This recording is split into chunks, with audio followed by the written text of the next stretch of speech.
Oh, there we go.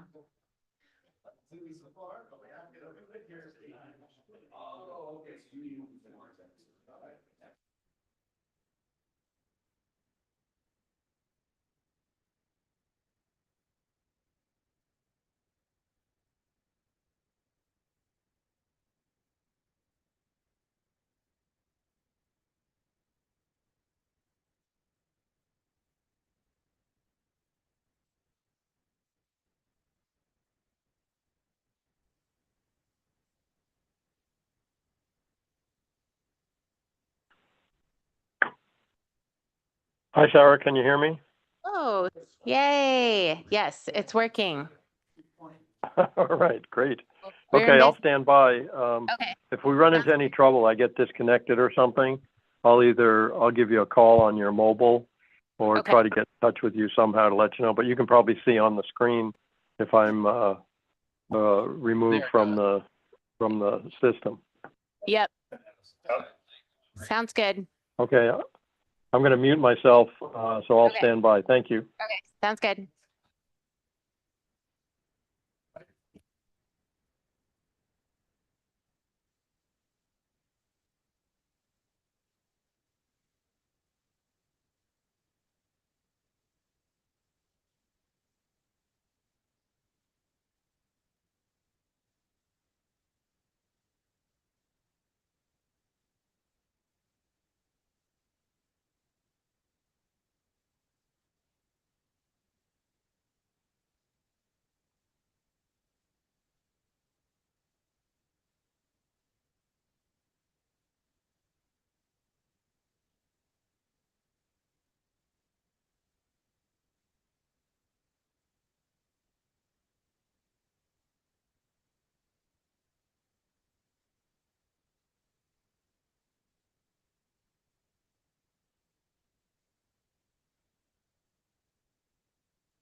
About one more minute and we'll get going this evening.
All right, Fire Chief has let me know that it is 6 o'clock.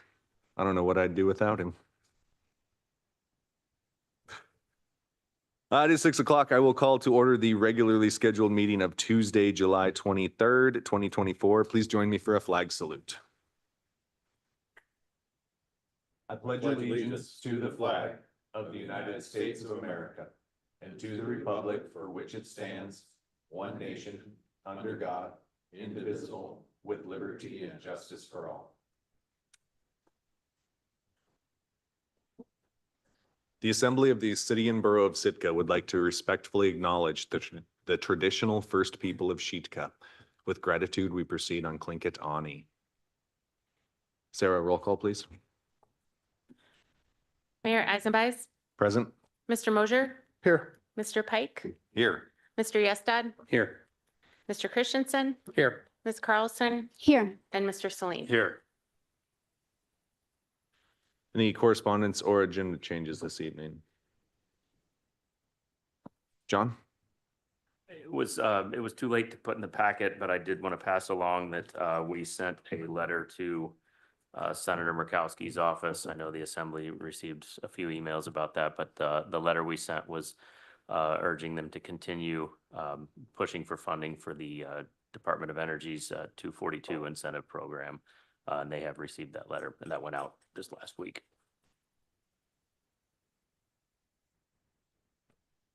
Thank you for working on that. I know it was a thought of mine as well, so thank you for getting that one done.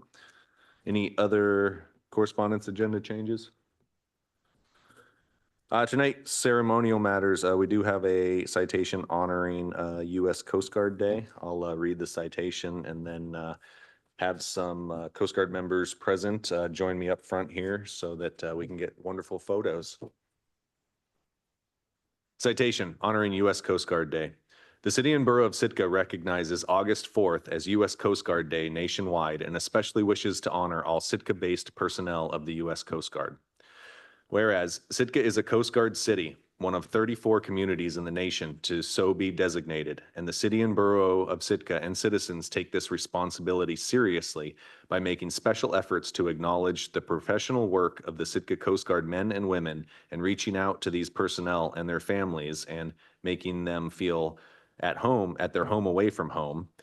And whereas August 4th is National U.S. Coast Guard Day, making the birthday of the United States Coast Guard, which began in 1790 and received its present name in 1915 when Congress supported providing the nation with a single maritime service dedicated to saving life at sea and enforcing the nation's maritime laws, and later added maintaining the country's aids to maritime navigation and other missions. And whereas the City and Borough of Sitka and the community of Sitka continue to support and honor the 5 Sitka Coast Guard units: Air Station Sitka, Cutter Kukui, Aids to Navigation Team Sitka, Marine Safety Detachment Sitka, and Electronic Support Detachment Detail Sitka as Americans' guardians of the sea. Now, therefore, the Assembly of the City and Borough of Sitka, in recognition of the 234th birthday of the U.S. Coast Guard and Sitka's status as a Coast Guard city, does hereby recognize the professionalism, skill, and unwavering devotion to the duty of all Sitka Coast Guard personnel to provide Sitka with the safety, security, and stewardship of our oceans in an often dangerous world. We thank you and your families for your service. Signed and sealed this 23rd day of July. Thank you.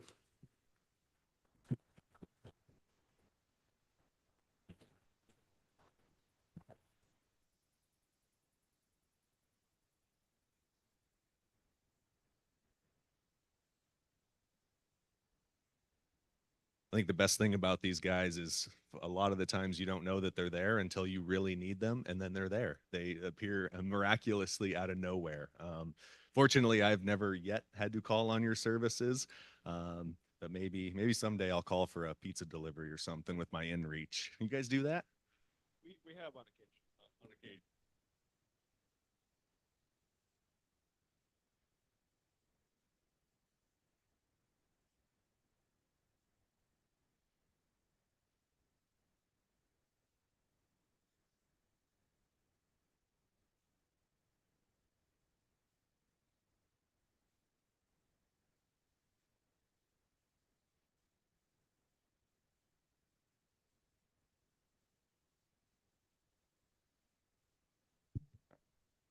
Awesome. Yeah, I won't take the full 3 minutes, but I do want to just say thank you, Mayor Eisenbias, Administrator Leach, and the rest of the Assembly. It's truly an honor to be part of this community. I've been here for 3 years, and I'm looking forward to another couple. Mr. Glenzer with the MSD has been here for quite some time and is sticking around as well. Chief Harris as well. So we stay here because we love this city. We're called to serve in the Coast Guard, and we take that duty very seriously for all the people of the nation, but especially here in Southeast Alaska. We definitely feel welcome. Of all the places I've been stationed in the Coast Guard over the last 19 years, Sitka is one of the most welcoming communities that I've ever been a part of. And that's why people stay. That's why there are retirees in the room with us today.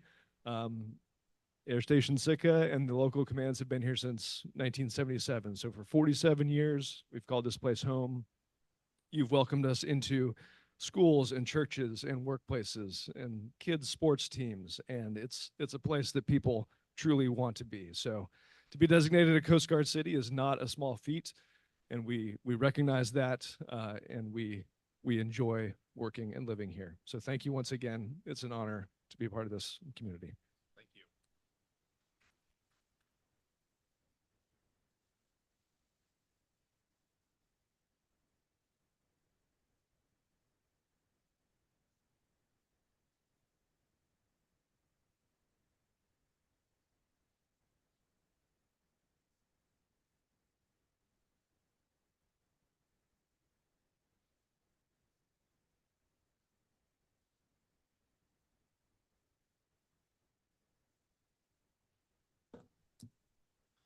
Moving on this evening in our agenda to special reports. We do have a scheduled special report this evening, a legislative update from our representative, Rebecca Himshoot. Welcome.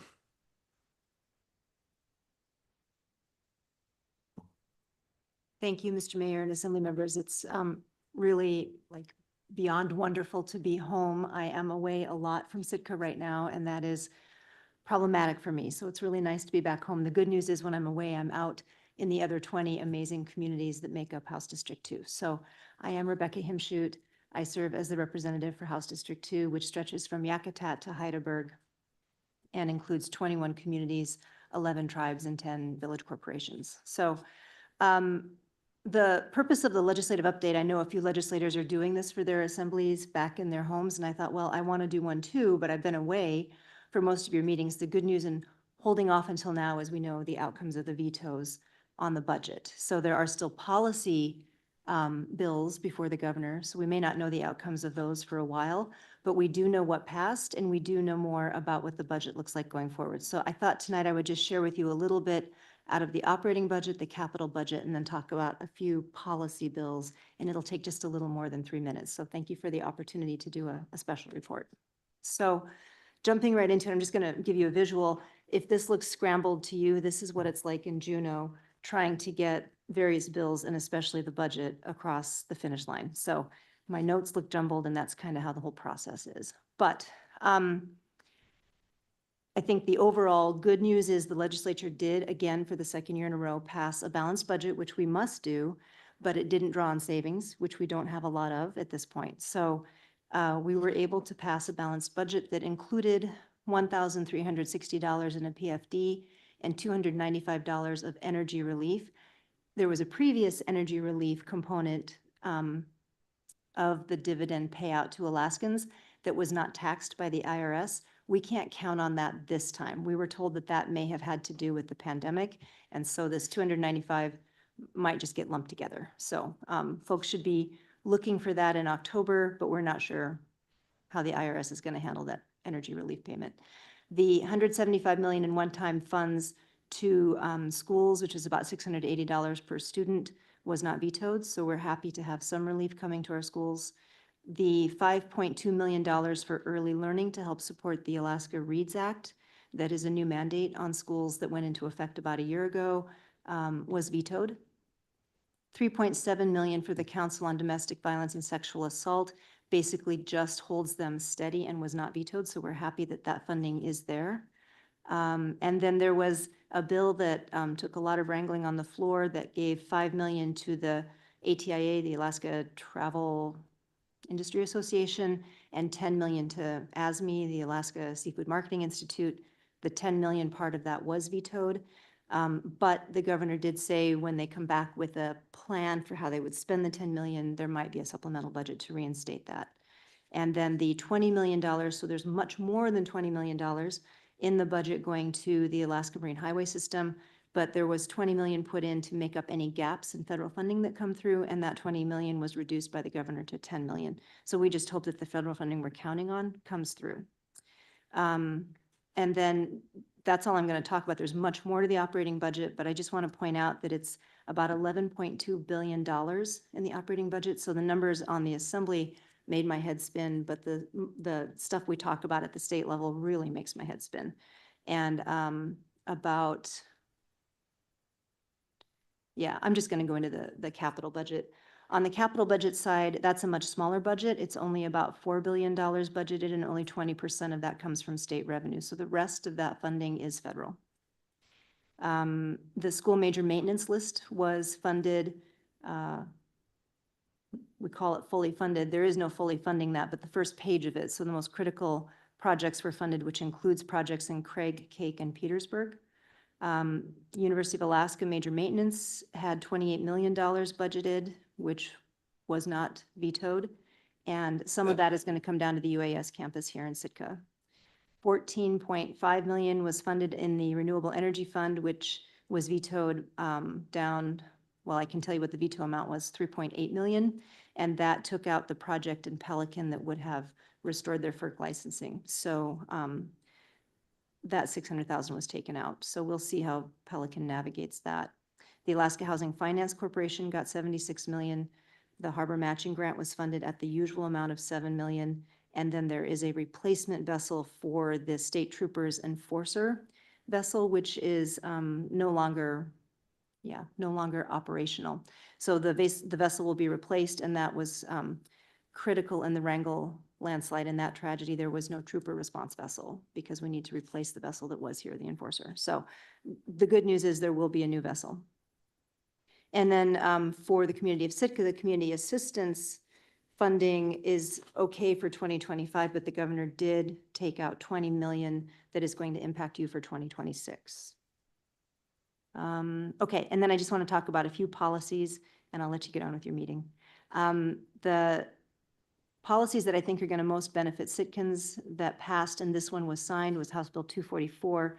This bill, part of it was an 1115 waiver allowing demonstration projects, but the heart of the bill that I think will really help Sitkans is the broad-based categorical eligibility for SNAP benefits. So that's going to make it a lot easier for people who need those benefits to get them, and hopefully to get them in a timely way. And then in Senate Bill 189, we were able to add in tax credits for childcare and to move from regulation into statute some of the eligibility for families who receive childcare assistance. So that's going to help a little bit on the childcare side. In education, the Alaska Performance Scholarship, many families in Sitka have taken advantage of that scholarship. There've been a bunch of, I'll call them upgrades, where people will have an earlier notification. The amounts awarded go up, and there's also a pathway for CTE, Career and Technical Education now, where it used to be purely academic. So that's going to be, that should expand that availability to more Alaskan students. And then there was more support for some technical schools statewide, and there was a bill to provide opioid overdose reversal drugs in all schools funded by the state.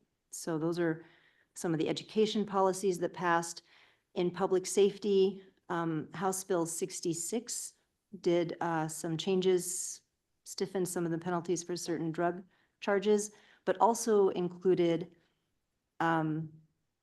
a study to be contracted to investigate why Native Alaskans are overrepresented in corrections. So I'm looking forward to the outcome of that study. They added 10 VPSOs, which could impact areas of this region. And then there are additional funds for missing and murdered Indigenous people investigations. And then I'm going to end with fisheries. There are some good things that got through. One is House Bill 19, where a documented commercial fishing vessel that's registered with the CFAC no longer has to also register with the DMV. That used to be a barrier to doing business. You had to do 2 different processes to achieve the same thing. So we were able to simplify that. The Fisherman's Fund we changed the payout from 10,000 to 15,000. And just to be really clear, that's something the fishermen fund themselves and have since, I think, even before statehood. That's been there for a long, long time. But we've made it so that fishermen are eligible and captains are also eligible for up to 15,000 instead of 10. And then the Fishermen's Commercial Fishing Revolving Loan Fund, the interest rate on that for the next 3 years is going to be held at 5.25% for loans or refinancing. And within that time frame, the loan cap is moved also from 200,000 up to 400,000. And then finally in fisheries, we have the Seafood Task Force, which has just come together. That's 4 representatives, 4 senators getting together. And they had a task force like this about 20 years ago that came with some federal funding through Senator Ted Stevens. That funding isn't there, but that task force produced about 40 bills that really did help in the industry. So we're hoping that this task force can take kind of the crisis situation we're in and find some legislative relief for the industry. And that's, of course, the entire industry from fishermen through processors and right down to harbors, we're hoping. So then that's about it. I'm happy to take any questions. I'm sure you guys want to just get on with things and you have plenty on your agenda tonight. I wanted to just mention once again that I think the work that you do is some of the most meaningful, impactful, and personal work in public service. So I'm grateful for all of you giving your time to the Assembly and taking care of Sitka. So if there are any questions, I'm happy to take them. Otherwise, I think you all know how to find me. So to summarize, you weren't busy at all. Oh, this is such a fraction of what we did. It was crazy. Any questions for our representative? And I do want to apologize again. You made a visit and it was a day when we were working on an education bill that was ultimately vetoed. But I know I saw representatives from Sitka in Juneau, but it was a kind of a flyby. We knocked on the door anyway. You knocked on the door. I think we even took a picture. Things were a little busy that day. Questions for our representative? Kevin? I don't have a question. I just want to say thank you, Rebecca, for your service. Much appreciated. It's a complete honor to get to do it. I kind of pinch myself every day. Thank you. Appreciate the update. Yeah. Thanks for your time. Hopefully we'll see you again soon with more updates.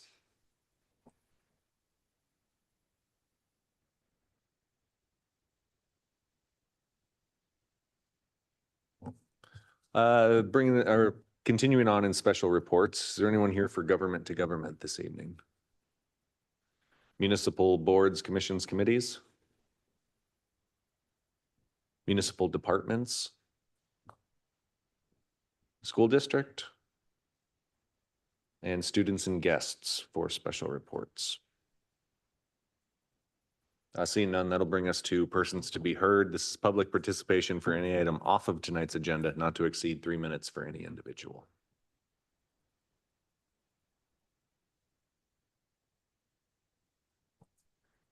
Is that a public comment? Seeing none, that would bring us to consent agenda.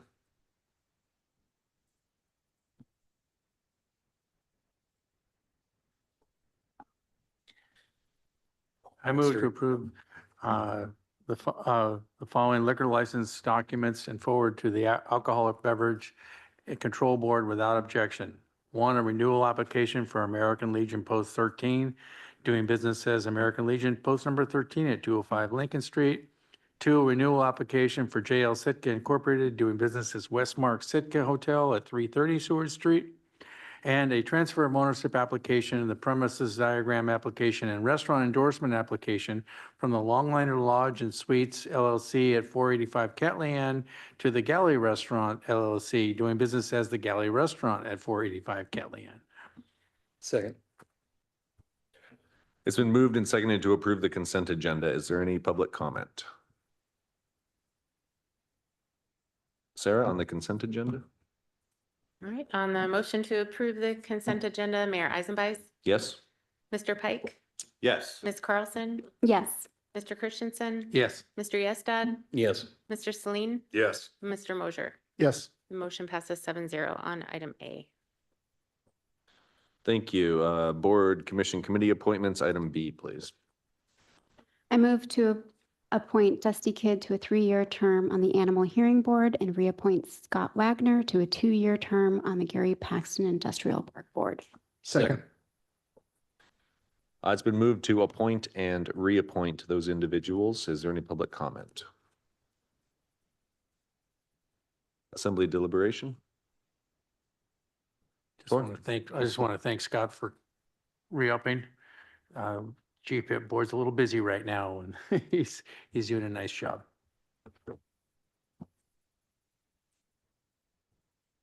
Sarah? All right, on the motion to appoint Dusty Kidd and reappoint Scott Wagner, Mr. Yestad, Yes. Mr. Celine, Yes. Mr. Christensen, Yes. Mayor Eisenbeis, Yes? Ms. Carlson, Yes. Mr. Pike, Yes. and Mr. Mosher. Yes. The motion passes 7-0 on item B. Thank you. Unfinished business, item C, please. I move to approve ordinance 2024-16 on second and final reading, proposing to amend section 11.13, administration of budget of the Home Rule Charter, and submitting the question of such an amendment to the qualified voters at the regular election on October 1st, 2024.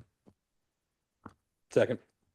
It's moved and seconded to approve ordinance 24-16. Is there any public comment? Assembly deliberation? Sarah? All right, on the motion to approve ordinance 2024-16, Mr. Christensen, Yes. Mayor Eisenbeis, Yes? Ms. Carlson, Yes. Mr. Mosher, Yes. Mr. Celine, Yes. Mr. Pike, Yes. and Mr. Yestad. Yes. The motion passes 7-0. Thank you. Item D, please. I move to approve ordinance 2024-18 on second and final reading, proposing to amend section 6.02 recall of the Home Rule Charter and submitting the question of such an amendment to the qualified voters at the regular election on October 1st, 2024. Second. It's been moved and seconded to approve ordinance 24-18. Is there any public comment? Assembly deliberation? Sarah? All right, on the motion to approve ordinance 2024-18 on second and final reading, Mr. Christensen, Yes. Ms. Carlson, Yes. Mr. Mosher, Yes. Mr. Yestad, Yes. Mr. Pike, Yes. Mr. Celine, Yes. and Mayor Eisenbeis. Yes. The motion passes 7-0 on item D. Item E, please. I move to approve ordinance 2024-19 on second and final reading, amending the official Sitka zoning map to rezone 201 Price Street from industrial to general commercial mobile home. Second. It's been moved and seconded to approve ordinance 24-19. Is there any public comment? Assembly deliberation? Kevin? I'll just say for people who are listening and might not have gotten the last assembly meeting, we've already discussed these thoroughly at the last assembly meeting. Yeah. Say real quick, and just that the planning commission really discussed it at length. So this has been thoroughly vetted. Yeah. Is Sarah? All right, on the motion to approve ordinance 2024-19 on second and final reading, Mr. Yestad, Yes. Mr. Pike, Yes. Mr. Mosher, Yes. Mr. Christensen, Yes. Mayor Eisenbeiß, Yes. Ms. Carlson, Yes. and Mr. Celine. Yes. The motion passes 7-0 on item E. Item F, please. I move to approve ordinance 2024-20 on second and final reading, making supplemental appropriations for fiscal year 2025. Chamber Visit Sitka base and supplemental funding. Second. It's been moved and seconded to approve ordinance 24-20. Is there any public comment? Assembly deliberation? Sarah? All right, on the motion to approve ordinance 2024-20 on second and final reading, Mr. Mosher, Yes. Ms. Carlson, Yes. Mr. Pike, Yes. Mayor Eisenbeiß, Yes. Mr. Yestad, Yes. Mr. Celine, Yes. and Mr. Christensen. No. Motion passes 6-1 on second and final reading. Thank you. That'll bring us to new business tonight, item G. I move to authorize renewal option 4 of 5 with the Greater Sitka Chamber of Commerce to provide Convention and Visitors Bureau services to the City and Borough of Sitka through December of 2025. Second. It's been moved and seconded to approve the renewal option 4 of 5 for Visit Sitka Services. John, you have an introduction on this one? Yeah, thanks, Mayor. I'll try to do a really quick introduction. A lot of the information, well, actually, all the information is here in the packet. And we're kind of down to the wire on this one since we need to provide notification by August 1st on whether or not we're going to execute that renewal option. So the passage of the supplemental appropriation is that last step we needed before we could move ahead with that. So what you'll see in the memo is this is number 4 of 5 of the renewals allowed in the base contract. There's a letter here that I will send to Visit Sitka and the Chamber. If this passes, they did provide their scope of services report that was given to me in time to review, to check compliance with, I believe it's called Appendix A or Exhibit A to the contract. After reviewing that, all the terms that were required in Exhibit A have been met based on the report. So the letter and the details for the renewals and the timelines are included in your packet for consideration. Thank you. Is there any public comment? Assembly deliberation? Oh. Tor? Just to kind of recap or refresh my memory on some of our discussions. The plan is we're going to get an RFP ready for the next year, right? I mean, Assembly that's, members are able to do that if desired. I mean, we talked about that at length, that we really can't get it together for this year, but that the hope is that by, and if we have to do it in 2 years anyway, but I mean, I would very much like to see us create to not do the next one. And we've got a year or a little, I mean, we've got less than a year, but I think that it's important that we go ahead and put it back out to bid for next year, and in time for next year. I think there's been enough movement in both the industry and, I don't know, mission creep or whatever with the current, that it's time to reset. And I realize we can't do that right now, but I think it's very important that we do that before the next time we have to do this. I don't want to let this, just kind of hit the back burner until oh man, we've got to do this or it's gonna. So I think that's relevant to talk about now. Kevin? Yeah, thank you, Mr. Mayor. So I'm tracking you based on our conversation. So you would like to, just to clarify, Tor, do an RFP, redo an RFP for next year rather than taking the 5th of 5 renewals? Correct. I think that's enough time and to enough warning that we're going to do that. And, honestly, we're going to have to do it anyway in 2 years, but I think it's time that, again, the mission has changed and the funding has changed and a lot of things have changed and it's time to put that back out. Okay, thank you, Tor.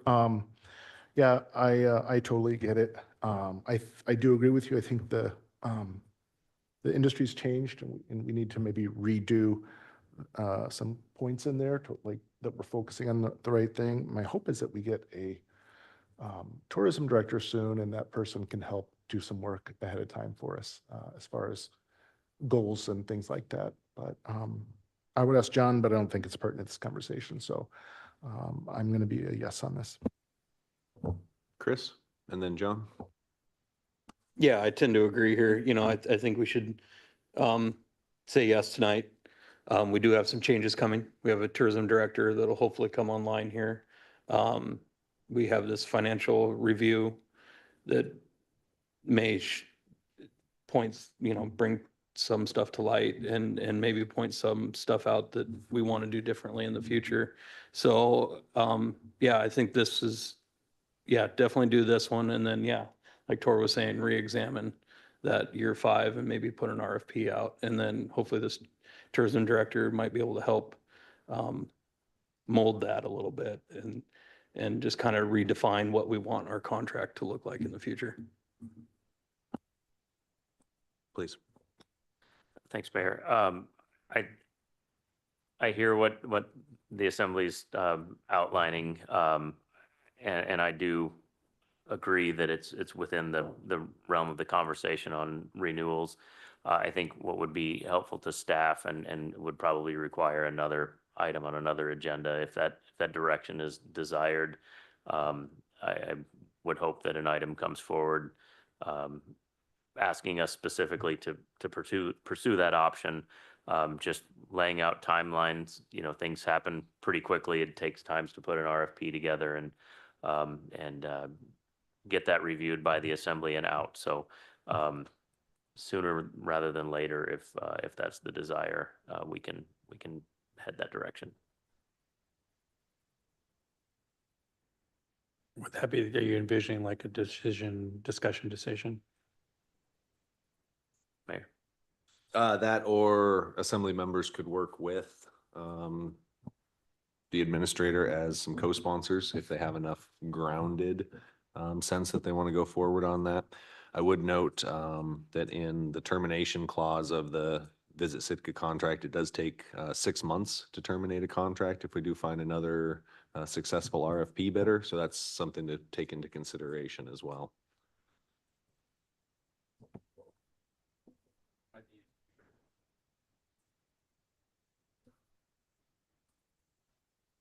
Anything else on the renewal 4 of 5 for Visit Sitka? Sarah? All right, on the motion to authorize the renewal option 4 of 5 with the Chamber of Commerce, Mayor Eisenbeis, Yes. Mr. Pike, Yes. Ms. Carlson, Yes. Mr. Christensen, Yes. Mr. Yestad, Yes. Mr. Mosier, Yes. and Mr. Celine. Yes. The motion passes 7-0 on item G.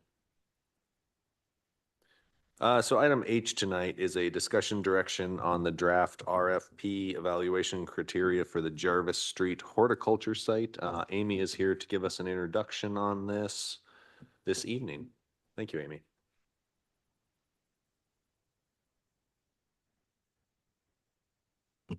Thank you, Mr. Mayor and Assembly members. Amy Ainsley, Planning and Community Development Director. So as many of you may recall, in last summer, fall timeframe, we had a proposal come forward from 2 local nonprofit organizations, Transition Sitka and the Sitka Local Foods Network, to lease municipal property for the purpose of a community garden. And so we did a community town hall. There was review by the Planning Commission, and also in September of last year, the Assembly reviewed the request as well and provided staff with some direction. The project, the proposal has been in a bit of a hiatus between staffing shortages and other kind of pressing projects within my department. But we are bringing this back forward with you in line with the direction that we received last September. And so that direction and the discussion at the time from the Assembly was that we were interested in moving forward with a lease that we wanted to tailor proposals towards horticulture uses, and particularly those that had, kind of wider spread community benefit towards our strategic plan goals of around food security, and that price would not be a major consideration in the lease of the property. There was a lot of discussion at that meeting regarding the appropriate way to go about seeking, a lease, and whether or not we could directly lease the property to the organizations involved, or whether or not, that would be an appropriate exemption from competitive bidding under our code. And so staff was asked to go back and to analyze whether or not we felt that this was, an acceptable exemption to competitive bidding. And ultimately, we decided that per the terms of Title 18 under the general code, that none of the criteria that would exempt competitive bidding really fit into this situation. And so we didn't feel that a strong justification could be made to exempt a competitive bid process. And so we went forward with developing a request for proposals on the property. And so that is the draft that is before you tonight. And to kind of give you a couple of the high points of it, the intended use of horticulture was defined in the RFP. It explained the use of the property and its current zoning designation, and specifies that proposals would need to be in line with our current requirements under the zoning as the public lands district. We provided known information regarding wetlands and stormwater requirements. And the two really important pieces that I heard from the assembly that are in the RFP are, first and foremost, the structure of the lease. There was some direction from the assembly that we wanted to see some milestones kind of built into the term of the lease, so that we could have kind of checkpoints to see how the project was developing before we committed to a longer term lease.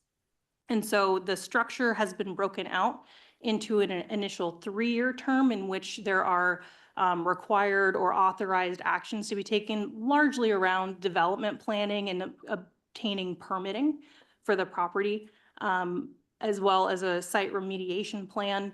The second term of the lease is a 2-year term in which construction activities can take place. And then we would move into 5-year renewal terms for a total term of 30 years, but again, has that kind of milestone-based lease structure in it. The other important piece that we're requesting some feedback from the assembly on is the proposed scoring criteria. And so we have 5 criteria there. And so that's experience and qualifications, the development plan, the operating plan, the financial viability, and the community benefit. Right now, those are all equally weighted at 20 points each for a total maximum score of 100 points. And so the discussion that we're hoping to get some feedback from the assembly tonight is if the structure of the RFP in terms of the outlined use that is described and the lease term is in line with what you were hoping to see, and also some feedback on whether or not we appropriately gave evaluation criteria, and if any of those should be weighted a little heavier than others, or if we are happy with the sort of equal weighting on those. Thank you, Amy. I appreciate that. Does anyone have any questions for Amy while she's up here? So we don't have to have her go back and forth. Tor? Yeah, so when I was reading this, I like the initial term and the first term and all that, but I'm not real clear, not that I think it's all that likely, but if whoever the successful bidder is, if they complete all those items listed in the first 3-year term in 2 years, can they move on to site prep and things like that once they've completed all those requirements before the end of the 3-year term? And it wasn't clear to me from this that that's the case. Yeah, I think that's completely valid, and I don't think that it would be the intent of the assembly or the city to unnecessarily hold someone back from construction if they're ready for it. And so I'm confident that the language of the lease can appropriately accommodate for that. Anything else for Amy at the moment? Nothing at the moment, but if we have anything, we'll call you back up. Thank you. Thank you. Assembly deliberation. on this draft RFP and evaluation criteria? Kevin? Well, I'm happy with it. I'm happy with the structure of the lease. And I think it would be a good idea to keep the points on the scoring criteria equal divided by, with all five, because all five criteria are equally as important. That's just my opinion. If someone else has a different opinion, that would be fine too. But I'd like to split them up evenly. And I'm happy with this. I hope we can get this moving soon. Sure. I would echo that, and I also was thinking about it, and I think this is, if not unique, an unusual project. And so having everything equally weighted is appropriate. I think I would love to have multiple proposals that we get to break down and like that, but I think it's going to be obvious. To me, what this says is we want to see the totality of the plan and not any one aspect of it. And so I think that this accomplishes that. JJ? I appreciate the structure being kind of phased and kind of checkmarked along the way. I think that the timeframes seem reasonable, but if any group can get it done sooner, like more kudos to them.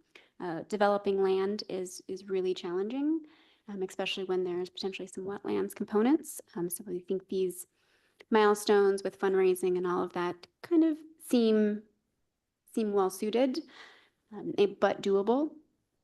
The additional information request, I think there's a lot in here, and it's very well laid out as typical items we see from the Planning and Community Development Department. And the scoring criteria, it's not pass-fail, and I appreciate that. There is some kind of mode for qualitative within these categories, and I find it very well put together, and I will be voting this through if we need to. Tim? Thank you. Yeah, I'm in favor of this in a lot of ways. I guess I'm concerned about after the first two sections that there's not just sort of a turned loose aspect to the ongoing operation of this particular site. I would like to see something for the renewal criteria to be some information back as to the benefits to the community, like how many pounds of vegetables a year are being produced or whatever. Just some aspect where the assembly continues to see that the site's being used effectively and not just sitting out there. I know, I kind of got to watch the site behind Blatchley when it was up and running there for a little bit, and it kind of just petered out and became a whole lot different than it started out, and didn't have a lot of aspects that we were looking for, that we would want to look for if we're going to put this kind of resource into it. So after the first two, I like those initial two terms, but those renewals, I think, need to come with some more criteria in terms of how you would continue to be able to access it. I'm not asking for a huge amount, but just make sure that we're still continuing to meet the mission that we are saying we're interested in here. Yeah, understood. Thank you. Instead of pounds of vegetables, if they're pulling out pounds of alders, I think it's no longer used for the intended purpose anymore. What? Tor? Well, it doesn't on that 5-year term renewals, that if the lessee remains compliant with all the lease requirements, and that kind of covers that to a certain extent, at least. Maybe we want to widen the definition there, or, talk about that a little more, but I think that, because we have all pages of lease requirements, and so in order to get that, they have to show that they continue to meet the lease requirements. And so if we wanted to expand on that, fine, but, or maybe have them, produce a report saying how they're meeting it, but at the same time, I think it is covered under that.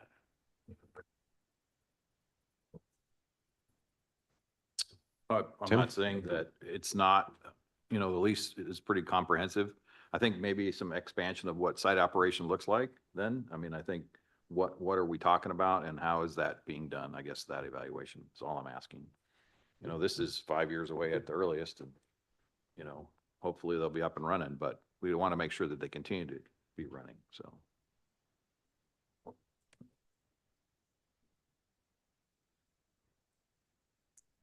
Anything further from the assembly on potential changes, additions, deletions to the RFP? Kevin? Would we want to have Amy come up and maybe she can address Tim's concerns and see if she's able If to you or mitigate Tim would that? like to. Tim, that sound okay? All right, Amy. Thank you, Amy.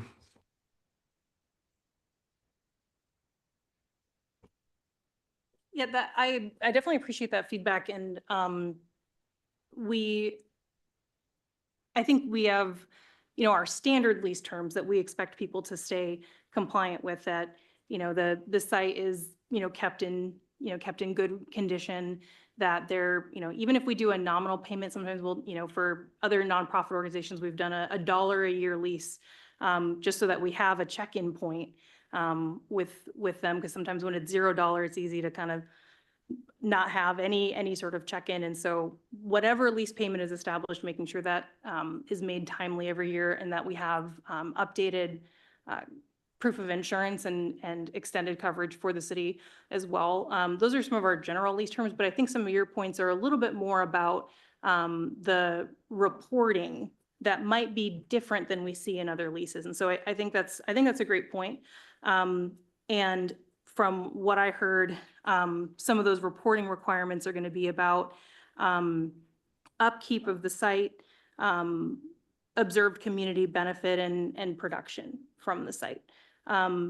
Would you want to see those as annual reports that all kind of come together at a 5-year point, or would you like are you envisioning more of a one-time report that comes every 5 years along with renewal terms?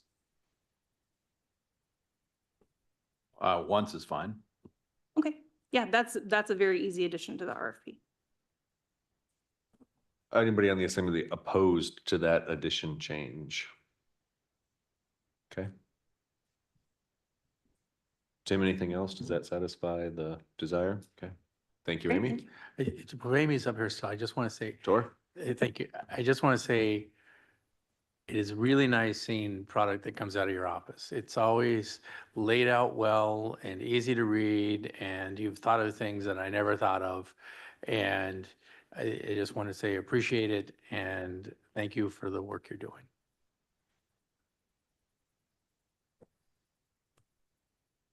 Anything else on our RFP this evening? I'm just excited to get this one out. Hopefully we can have some shovels turning for next growing season and get some spaces. I myself, I don't think I'll have time to put a shovel into some dirt out there, but I think a lot of the community members who may not have large yards in Sitka would be very appreciative. Hopefully that location gets enough sun. And so that'll bring us on to item I this evening. I move to approve the hire offer for Josh Bramthover as Human Resources Director as recommended by the Municipal Administrator. Second. It's been moved and seconded to approve the hire offer for a Human Resources Director. John, you have an introduction on this one? I do. Thank you, Mayor. As you know, our HR director position has been vacant since last summer, and since that time, we've had a HR generalist, Denise, in there, and Kimberly Garrity helping us out on a consulting type basis. But the office is getting pretty stacked with work right now. So we pressed ahead with recruiting. Noticing the criticality of that position, we went to a recruiting firm.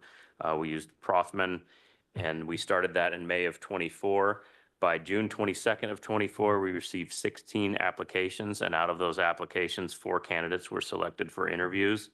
The interview committee comprised of Sarah Peterson, Melissa Haley, Kevin Knox, and Denise was attending as an HR representative, but not one of the people conducting the interviews. And those were held on June 26th and on July 2nd. the remaining candidates, because one didn't show up for the interview, and then another one pulled their name out. So we did end up interviewing two people. The panel unanimously selected Josh Brandhoover to be our next Human Resources Director, and I concurred with their recommendation. I've made an offer to Josh, as is outlined in the packet and in the memo, and looking for your support to continue on with that hiring action. Thank you. Is there any public comment on the hire offer for an HR director? Assembly deliberation? Josh, I hope you're ready to hire some people because we need a few people to be hired. So please. Anything else from the assembly? Sarah? All right, on the motion to approve the hire offer for Josh Brandhoover as the Human Resources Director as recommended by the Municipal Administrator, Mr. Yestad, Yes. Mr. Celine, Yes. Mr. Mosher, Yes. Mayor Eisenbais. Yes. Mr. Christensen, Yes. Ms. Carlson, Yes. and Mr. Pike. Yes. Motion passes 7-0 on item I. Congratulations. That'll bring us to item J. This is a discussion direction decision to schedule municipal attorney candidates for interviews if desired. John, you have an introduction on this as well? I do. Thank you, Mayor. As you also remember, we went back to the drawing board on our attorney, or on the attorney recruiting, I shouldn't say our attorney recruiting.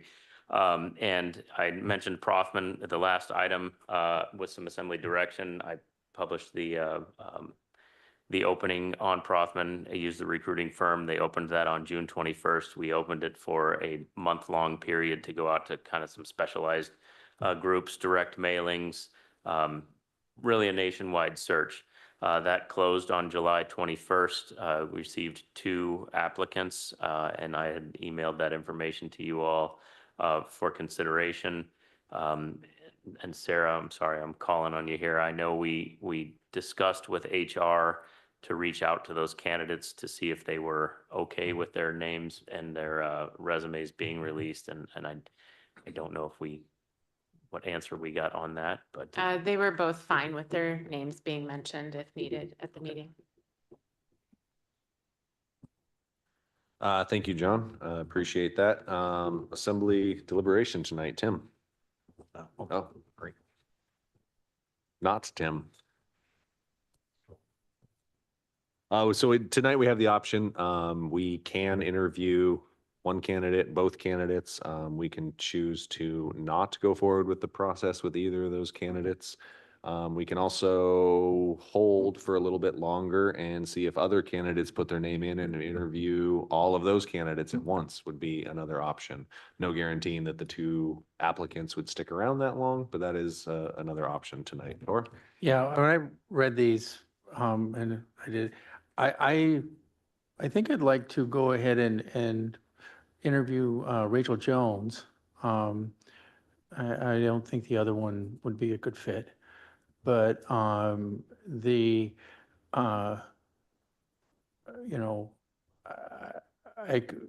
don't know her, and I think it would be interesting to have an interview and to see how she does. I have some questions or some concerns I'd want to have taken care of, taken at that point. But I think they're here in town. She's here in town already. Doesn't cost us anything but time. And I think it's worth at least exploring that option. I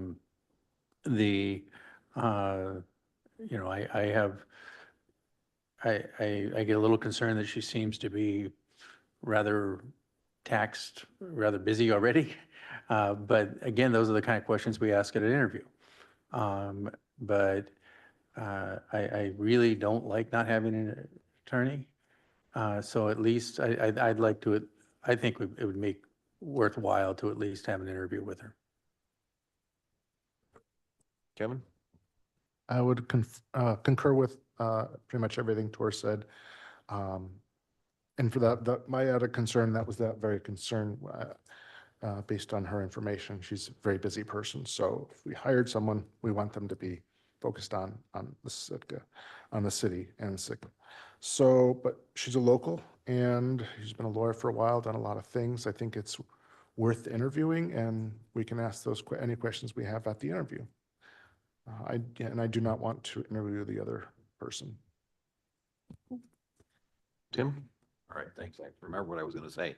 Thank you. I do recall that when Brian Hansen started, he was part-time and not a full-time employee of the city at that point. So I think, you know, that may be where we have to explore at this point in time.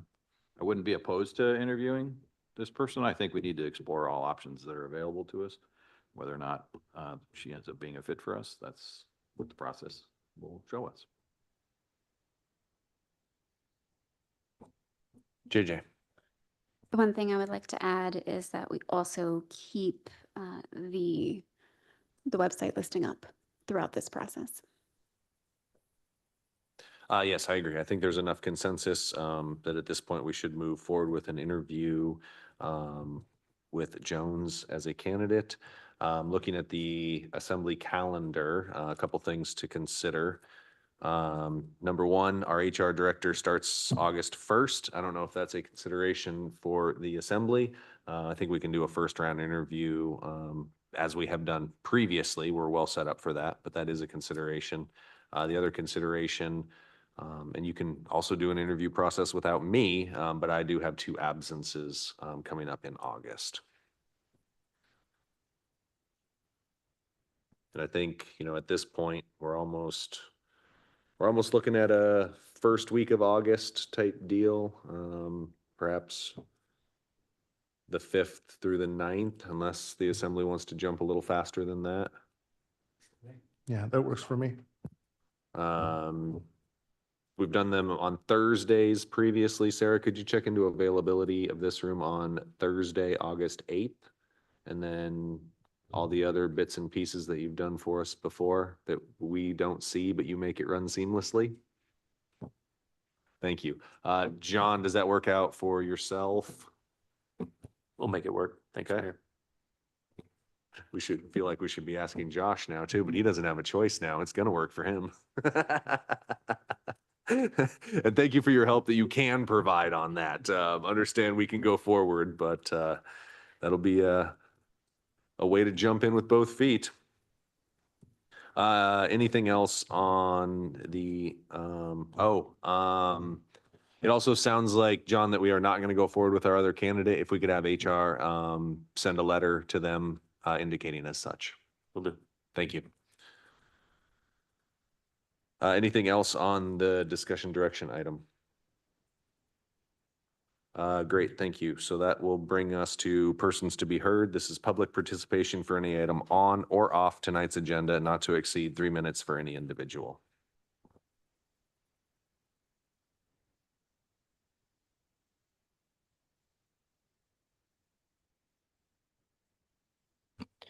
Good afternoon. My name is Austin Cranford. I wanted to congratulate Josh on his position as HR director. As mentioned by the assembly, I'm sure he'll be busy.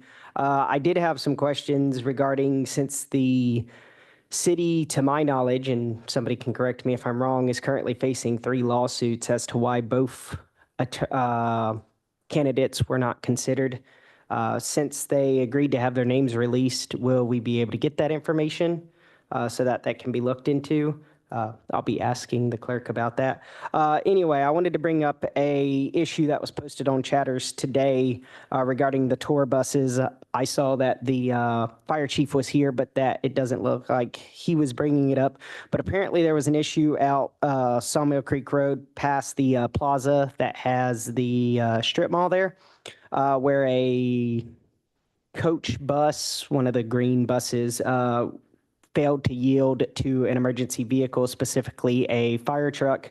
That's a violation of state law. That's Alaska Administrative Code.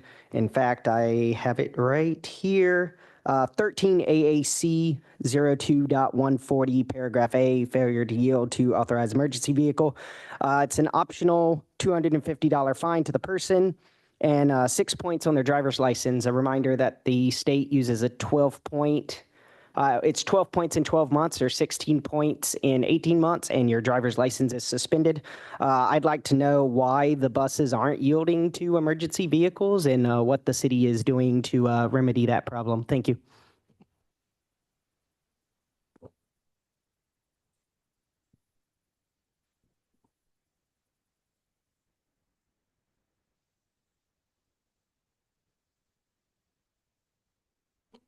Good evening, Mr. Mayor and members of the Assembly. My name's Joel Hanson, and I'm here speaking on behalf of the proposers of the Jarvis Street Community Garden, Sitka Local Foods Network, and Transition Sitka.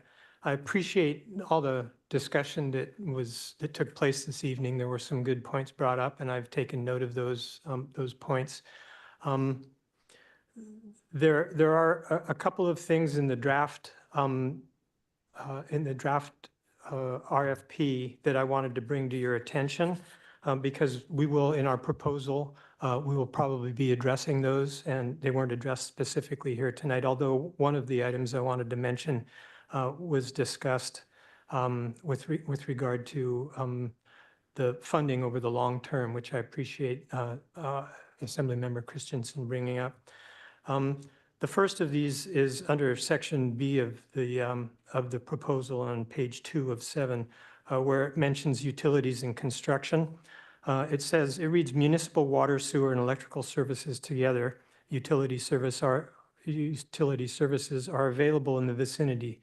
The selected proposers will need to install utility service connections to the leased property. Proposers should include the expected size of utility services required for their development in this response. This would be a reasonable expectation for, say, an apartment complex or some substantial construction project. But we'd prefer that it read something more like, to the extent necessary for project development and operations, the proposers will need to install utility service connections. This gives a certain amount of flexibility to the project because at various times with discussions of staff, we've heard a little bit different take on exactly what will be required. Some city staff has suggested that we may be able to get by with a porta potty instead of a plumbed toilet facility with flushing toilet. And there's a big difference in the cost of those two items. I think if we can be given the flexibility to install a porta potty initially, and then maybe as funds permit to do the more expensive option later on, that would be useful. Another thing that I wanted to mention is that we would appreciate that the lease term structure outlined in section C on page 3 is characterized as providing examples of we appreciate that it's providing us some flexibility. I'm running out of time, so I guess I won't get into that. But thank you for the discussion. We really appreciate it and look forward to producing a project that is a benefit to the community.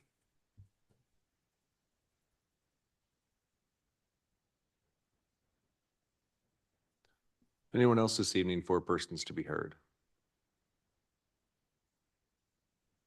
Seeing none, that'll bring us to reports. A couple items for myself this evening. Sunday, I had an opportunity to meet with a representative from Disney Cruise Lines. The conversation was good, kind of reading between the lines. It does not look like Sitka is going to be a mainstay for Disney Cruise Lines anytime in the near future. Disney likes to have a very curated package where it's Mickey Mouse ears the entire way, and we don't have services that support Disney on that mission here. So it's not that Sitka is not a great port for them, but it just doesn't match with kind of what their visitor experience is looking for. So I think we'll still have a couple one-off trips as we go forward, but it doesn't appear that Disney is trying to make Sitka a solid stop. I am going to be gone both meetings in August. As much as I love you guys, I've got a couple other things to do. So prepare for the gavel and the hammer of Deputy Mayor Kevin Mosier here. And that's all I had. No, I did attend the Sitka Tribe of Alaska meeting as well. Due to most of their work being done in committees. Once again, the reports section took much longer than the actual meeting, but appreciated attending that as well. John? Thank you, Mayor. I'll try to be as brief as possible here. Very fortunate, and I want to congratulate Josh on his hire as HR director. Looking forward to getting you to work. My report is about staffing vacancies right now. As we're going through this job description overhaul and compensation study, right now we have the count today 42 open positions. I always hate to say that we're not the only ones going through this, but we aren't the only ones going through this. So much so that we have our AML summer conference coming up here, August 13th, I believe is the date when we're off in Kodiak. And I've been asked by AML to sit on a panel with other municipalities going through the same thing. And I think the topic is going to be something like managing through, large vacancies. So I know that other cities are experiencing this as well. So Josh, got your work cut out for you. I would say that, a lot of these we've gone on nationwide searches for and get, and this is again with direct mailings and hitting everything we can find and getting sometimes 1, 2, 3 applicants. A lot of our positions are leadership positions that require some special certifications. Sometimes they require bachelor's degrees, master's degrees, planning certifications, or an engineering stamp. These things are hard to find nationwide. And of course, the police department is always a challenge. I had an opportunity to just kind of a run-in opportunity with a police chief from a major metropolitan city in the lower 48. Saw him this weekend and had a chat, and I asked if they were going through the same issues, and he chuckled and said they're going out the door as quick as they're coming in the door, and it's just a challenging role to fill right now. So we continue our hard work, aggressive recruiting. Check the city website. There's lots of opportunities available, and contact us if you're interested. Thanks. Thank you. Michael, thank you for being on the line this evening. Do you have a report? Yeah, Mr. Mayor, very briefly. We've been working with the departments on various and sundry legal matters, contracts, easements, daily activities that are necessary, and things are going very well. Everybody's very helpful and working together as a great team. And John and I are working together on several issues to keep the ball bouncing as you go through your recruitment process. So I just wanted to let the mayor and assembly know that we're keeping an eye on things and moving things along to keep matters progressing positively. Thank you. Thank you. Appreciate the work on that. Any liaison representatives this evening? Tor? Yeah, I had the pleasure of actually going to the GPIP meeting because Chris was out of town. Thank you. Actually, I really enjoyed the meeting. And the bulk of it was set up talking about the progress of the haul out. Not going to come as a surprise to anybody, but there's some funding challenges. But the end shot is we will be pulling boats out next year. Michael's done a really great job of expanding and contracting the project as to the available funds. There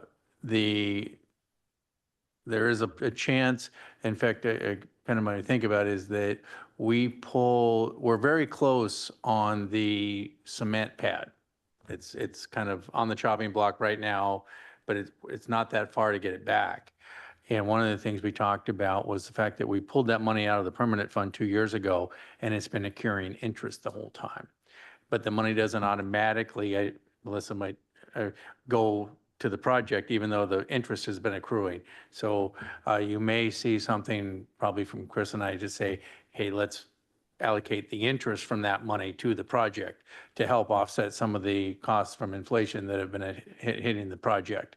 I know that the bids came back significantly higher for some of the items, specifically the, earth moving and cement and things. So, but it is, overall, they're doing a really nice job of staying in budget, whatever it takes. And it won't be a gold-plated facility when it first opens, but they've got the plans as the things come along to make it such. And I very much want to see the first boat come out. Really, they're thinking early, spring of 25.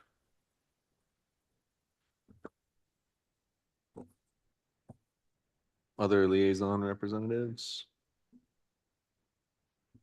Sarah, a report this evening? I do. I will read through our list of vacancies on our boards, commissions, and committees. The Animal Hearing Board, Health Needs and Human Services Commission, the Historic Preservation Commission, the Investment Committee, Local Emergency Planning Committee, Police and Fire Commission, and the Sustainability Commission. So if any of those sound interesting to folks, contact our office and we will get you set up with an application to come forward to the assembly in the future. Our office is also in full election mode. We have several vacancies that are to be filled through the October 1st regular election. The candidate filing period is open. It closes on Friday, August 2nd at 5 p.m. And the seats to be filled are 1 mayoral seat, 2 assembly member seats, and then 2 school board member seats. So if folks are interested in any of those, they can contact our office as well. Thank you. Any other reports this evening? JJ? I'll jump in and talk about a little bit of what I'm working on for the Tourism Task Force recommendations. I selected several, so just to let we all know, we're working towards having that commission stuff soon, as well as, digging into the e-bike dynamic and what that means to kind of regular bikes as well as like that TBMP and other things around studies, impact studies for economics and like what the community's interests are. So ongoing is my status. Thank you. Seeing no other reports, that'll bring us to adjournment. Second. All those in favor say aye. Aye. Any opposed? Thank you, everyone, for your time this evening. Thank you for your succinctness as well.